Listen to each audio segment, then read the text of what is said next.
Hey guys, here's this week's quick tip for luthiers.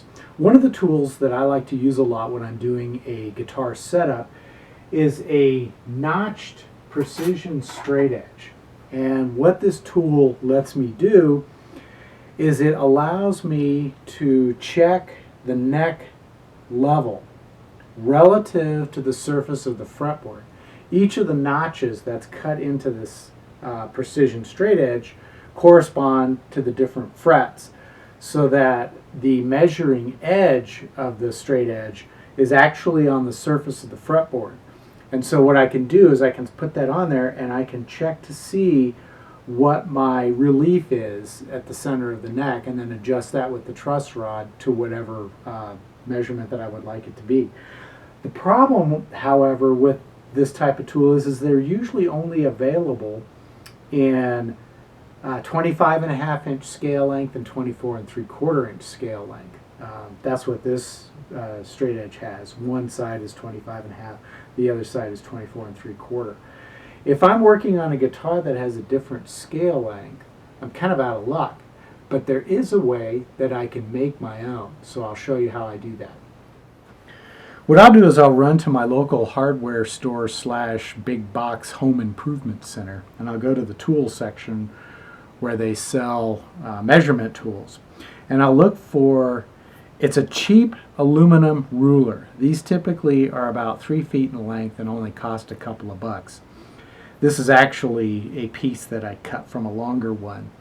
And it's actually not quite long enough for what I'm going to use it for, but what I would do is cut a piece that's long enough to extend from the nut all the way back to the bridge, or at least to the end of the fretboard.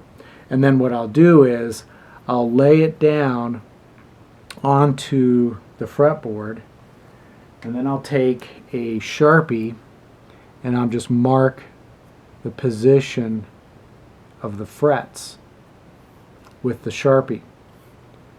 And then once I have that all the way for all the frets, then I can take a Dremel, and here I'm using a Dremel with the I don't know what they call this attachment, but this is my Dremel, and I'll use a grinding disc or any tool that you can use to cut a notch, and then I'll just cut notches corresponding to each one of those Sharpie marks all the way along the fretboard, or all the way along the straight edge. Now this isn't going to be a precision straight edge, because that edge is definitely not precision. It's not bad. It's good enough, I think, to help give you an idea of what's going on with regard to how straight and level the neck is. If you wanted to make this a precision straight edge, you could probably find a flat surface like a table saw bed or a joiner bed, and put a strip of like 400 grit sandpaper on it, and then just sand that edge until you get it nice and flat and smooth, and then you could notch it and go from there. And that's one technique that I use to make my own precision straight edge, notch straight edge.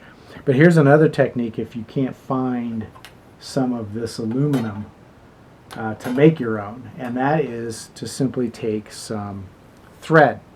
And what you do is you hold it right up against the fretboard, right at the edge where the fretboard is glued to the neck itself. So this really only works on two-piece necks where you have a separate fretboard glued to the neck. But you can line up that string at the end of the fretboard right, and lay that thread right on the seam between the fretboard and the neck, and then stretch it the entire length of the neck, running right along that seam. And it helps to tape it so that you've got a free hand. But then you could check to see what relief there is here towards the center of the neck, and you can actually measure that with a really fine graded ruler, like a 64th of an inch ruler, and that will give you an idea of what your neck relief is. If you don't have a notched precision straight edge, and or don't have the ability to actually fabricate one. So that's this week's quick tip, and we will see you in next week's quick tip.